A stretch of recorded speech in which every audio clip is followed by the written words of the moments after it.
yang apa? Yang akan menyebabkan iman kita ini meningkat. Yaitu yang kedua apa? Selalu mendisiplinkan baca Al-Quran. Ya kan? Karena Rasulullah pun mengatakan Iqra'ul Quran fa innahu ya'ti yaumal qiyamah syafi'an li ashabih. Bacalah Quran kata Nabi, karena sesungguhnya ia akan menjadi penolong untuk kamu nanti pada hari kiamat. Baca Quran dengan apa? Dengan tadabbur, dengan mengetahui bagaimana surat Al-Fatihah itu artinya bagaimana, kemudian surat-surat yang lain terus dibaca. Jangan hanya baca surat Yasin, tapi semua ayat Al-Quran dibaca. Di samping membaca Yasin, membaca surat-surat yang banyak disampaikan tentang khususiatnya oleh Rasulullah atau kelebihannya, bagaimana kita juga berusaha menghatamkan Al-Quran. Setiap hari syukur-syukur bisa 2 juz, syukur 3 juz kan, sehingga sebulan bisa sekali atau 2 kali menghatamkan Al-Quran. Subhanallah. Ini yang akan menyebabkan iman kita meningkat hari-hari. Dan yang ketiga apa? Berusaha untuk mengosongkan perut, dalam kurung berpuasa. Puasa sunnah ini ajib pasti.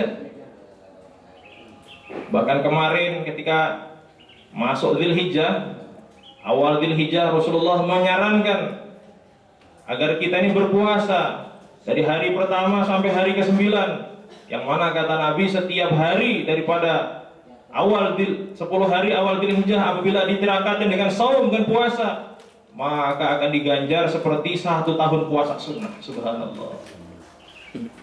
Demikian pula hari ini juga disunahkan puasa sebenarnya, puasa bed namanya. Bahkan itu adalah wasiat yang pernah Nabi sampaikan kepada Abu Darda. Abu Darda pernah berkata, "Awsani Khalili sallallahu alaihi wasallam, kekasihku telah berwasiat atas 3 perkara. Dan setelah aku mendengar, aku tidak pernah meninggalkannya sampai mati." Masya Allah. Yang pertama, puasa 3 hari setiap bulan, yaitu tanggal 13, 14, dan 15 daripada bulan-bulan Hijriyah. Nah, namun karena bulan ini adalah bulan Dzulhijjah, yang mana tanggal 13-nya itu bertepatan dengan hari tasyrik, maka 13, 14, 15 tadi itu 13-nya diawali dari 14. Jadi 14, 15 dan 16 Dzulhijjah. Nah, sekarang ini masuk tanggal terakhir. Jadi Jumat, Sabtu, Minggu. Nah, jadi masuk tanggal 16, 14, 15, 16 ya, 16 Dzulhijjah. Namun nanti ketika masuk Muharram dan terus bulan-bulan yang lain sama normal lagi 13, 14, 15. Kemudian yang kedua apa hadirin yang mulia? Yang disampaikan itu yaitu apa? Salat witir sebelum tidur. Ini wasiat Nabi juga, Pak. Dan yang ketiga adalah salat duha walaupun 2 rakaat. Nah, ini kita disiplinkan, Pak.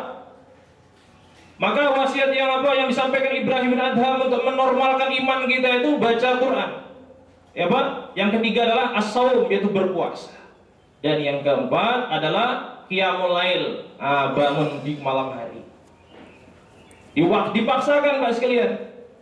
Kenapa? Karena hidayah ini atau pertolongan Allah dalam kebaikan-kebaikan yang lain ini didasari dengan bersusah payah. Kita paksakan diri kita. Tidak ada namanya orang nih nafsunya mau tahajud, nggak ada. Aduh Pak Ustadz, saya ini aneh hari ini, nafsunya kok mau tahajud, nggak ada. Nafsunya kok mau menghatamkan Quran, nggak ada. Kalau nafsu mau tidur ada. Sampai kadang-kadang di majelis pun tidur dia, Mas. Maka Allah Subhanahu wa taala dan Allah Subhanahu wa taala suka sama orang yang bersusah payah, bermujahadah dalam kurung memaksakan diri. Untuk apa? Mencapai ridho Allah Subhanahu wa taala. Kemudian hadirin yang dimuliakan Allah taala, yang terakhir yaitu apa?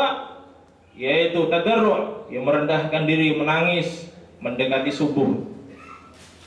Kenapa? Karena pada saat itu malaikat ini bertukar. Malaikat malam naik ke atas, kemudian malaikat pagi turun ke bawah. Mereka saling bertukaran. Maka ketika kita berdoa kepada Allah, maka malaikat malam ini dia lapor kepada Allah, ya Allah, fulan bin fulan sedang berdoa, ya Allah, laporan dia. Maka Allah Subhanahu wa taala bila 5 poin ini kita buat hadirin yang dimuliakan Allah taala, maka akan menyebabkan keimanan kita hari bertambah hari semakin meningkat. Dan itulah yang harus kita buat. Jangan malah tarku syukri 'alal iman, tidak bersyukur menjadi orang beriman. Sehingga apabila kita tidak bersyukur menjadi orang beriman, maka dikhawatirkan keimanan kita tidak terdaftar nanti di hadapan Allah Subhanahu wa taala. Wa minan nas yaqulu amanna billahi wa bil yaumil akhir fama hum bimu'minin. Sebagian manusia dikala di dunia mereka ngaku beriman kepada Allah, bahkan beriman kepada hari kedatangan hari kiamat, namun keimanan mereka tidak terdaftar di hadapan Allah Taala. Maka hadirin mulia, setiap kita ini harus punya perasaan takut mengenai keimanan kita masing-masing. Karena sifatnya orang soleh itu, kata para ulama, diikat atas 3 perkara. Yang pertama, terikat adakah dosanya diampunkan ataupun belum oleh Allah Ta'ala. Terikat adakah taubat-taubatnya sudah diterima atau belum di hadapan Allah Subhanahu wa Ta'ala. Jadi kita jangan merasa pede dulu, karena kita nggak tahu. Jangan-jangan taubat kita nggak ada satupun yang diterima oleh Allah. Berangkat dari itu kita taubat lagi, sungguh-sungguh nangis lagi dan lagi, karena nggak tahu taubat mana yang diterima di hadapan Allah. Karena malaikat raqib ini nggak tahu, Pak. Dia hanya nyatat saja kebaikan, diterima tidaknya nanti pada hari kiamat ketahuan.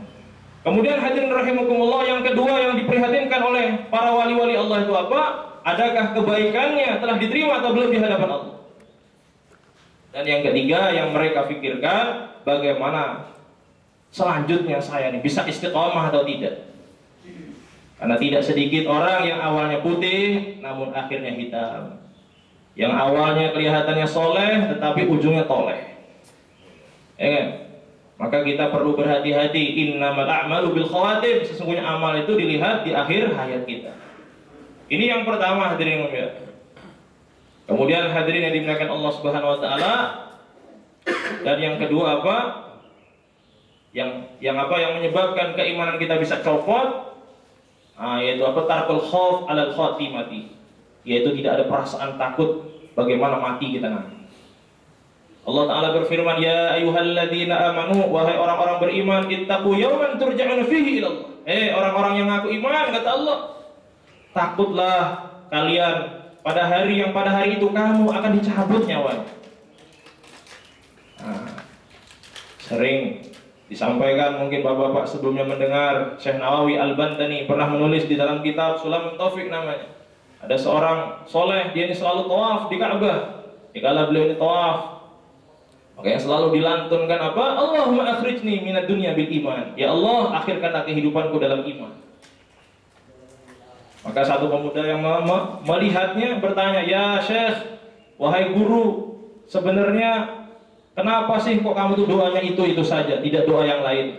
Maka akhirnya guru tadi, Syekh tadi menjawab, wahai pemuda, ketahuilah, jangankan doa yang lain, yang ini pun saya nggak tahu diterima atau tidak di hadapan Allah. Maka akhirnya guru tadi cerita panjang lebar, dia ini punya kawan, kana muadzin, dia ini seorang muadzin min ahadil masajid, dari salah satu masjid. Tetapi dikala mau mati, maka dia berkata, kata Syekh tadi, ya shadiqi khudhil mushafa, wahai shadiq, wahai kawan, tolong ambilkan aku Al-Quran. Maka diambilkan Al-Quran. Setelah diambilkan Al-Quran, kemudian dia berkata, inni bari'un minhu, sesungguhnya aku tidak beriman dengan Al-Quran. Inna lillahi wa inna ilaihi raji'un. Kenapa? Di samping kelihatannya dia bagus, adzan dan lain-lain, tapi dia sering buat maksiat di tengah-tengah kesepian orang.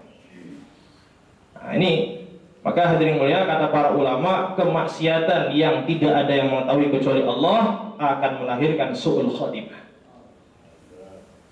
Maka di samping kita taat dikala ramai, maka lebih hebat, lebih prihatin lagi bagaimana kita lebih jauh lebih taat dikala orang tidak ada yang melihat. Innaha in takum mithqala habbatin min khardal fatakun fis sakhri aw fis samawati aw fil ardi ya'ti biha Allah. Wahai hamba-Ku, kata Allah, apapun yang kamu buat, walaupun itu kecil sebesar biji khardal, biji sawi, dan kamu buat fis sakhri, di batu yang keras, atau fis samawati, atau di langit, atau fil ardi, atau di bumi, ya'ti biha Allah. Sungguh semua itu nanti akan diperlihatkan di hadapan-Ku, kata Allah.